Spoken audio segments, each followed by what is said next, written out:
ሰላም ጤና ይስጥልኝ ክቡራትና ክቡራን የዩቲዩብ ቻናል ተከታታዮች የመጋቢት 22 ቀን 2018 ዓ.ም ዜናዎችን እንደሚከተለው አቀርባለሁ። በመካከለኛው ምስራቅ እየተካሄደ ባለው ጦርነት ወደ አዲስ ምዕራፍ መሸጋገሩ የተገለጸ ሲሆን አሜሪካ በኢራን ላይ የጥልቅ ቦምብ መጣሏን ያስታወቀች ሲሆን በሌላ በኩል የፕሬዝዳንት ትራምፕ የሆርሙዝ ወሽመጥ ሳይከፈት ጦርነቱን ለማስቆም ፍላጎት እንዳላቸው ተገልጿል።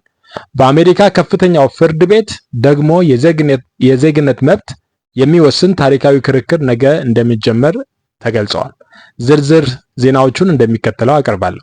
የአሜሪካ ኃይል በኢራን ስልታዊ ከተማ በምትገኘው ኢስፋሃን ላይ በባንከር በስተር በመባል የሚታወቁ የ900 ኪሎ ግራም ቦምቦች ጥላለች።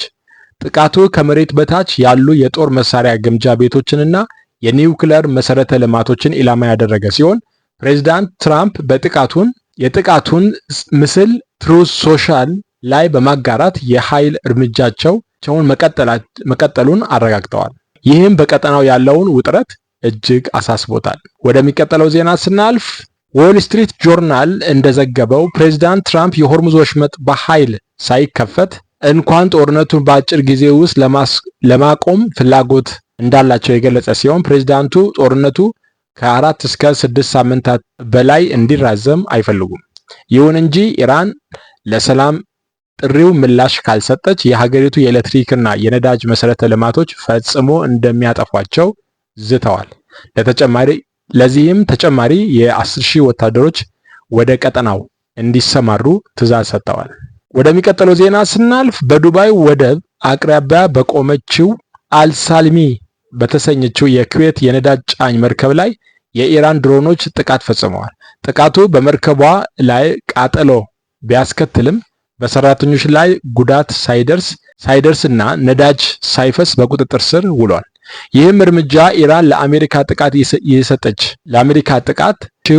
ያለውን የአጸፋ ምላሽ ተደርጎ ተወስዷል።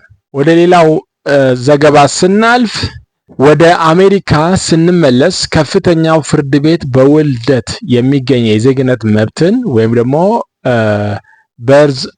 በርዝ ራይት ሲቲዝንሺፕ የሚወስን ታሪካዊ ክርክር ነገ ረቡዕ መሰማት ይጀመራል የሚል ዜና ወጥቷል። ፕሬዝዳንት ትራምፕ ወላጆቻቸው ሕጋዊ ፈቃድ የሌላቸው ልጆች አሜሪካ ውስጥ ቢወለዱም ዜግነት ማግኘት የለባቸውም በማለት ያስተላለፉት ትዕዛዝ ሕገ መንግስታዊነት የሚለይበት የፍርድ ቤት ውሳኔ በሚሊዮኖች የሚቆጠሩ ሰዎችን እጣ ፈንታ ይወስናል ተብሎ ይጠበቃል። ይህ ማለት ነው ውድ አድማጭ ተመልካቾቻችን ወላጆቻቸው በአሜሪካ በህገወጥ መንገድ ቢገቡም እንኳ የገቡ ሆነው እዛ ልጆችን ቢያፈሩ ወይም ልጆችን ቢወልዱ ወይም ደግሞ እዛ ልጆችን ቢያፈሩ ሀብት ንብረት ቢኖራቸውም እንኳ ወላጆቻቸው ፈቃድ ካለማግኘታቸው የተነሳ ለልጆቻቸው በውልደት ወይም ደግሞ በርዝ ራይት ሲቲዝንሺፕ ማግኘት አለባቸው ወይም የለባቸውም የሚል ክርክር ነው። እንግዲህ ነገ ረቡዕ የህግ መወሰኛ ምክር ቤት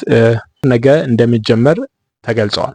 ግሎባል አይ ኒውስ እነዚህንና ሌሎች ወቅታዊ መረጃዎችን በቅርበት እየተከታተለ ያቀርብላችኋል። ለተጨማሪ መረጃ የቻናላችን ቤተሰብ ይሁኑ። ስለተከታተላችሁ እናመሰግናለን። ቸር ሰንብቱ።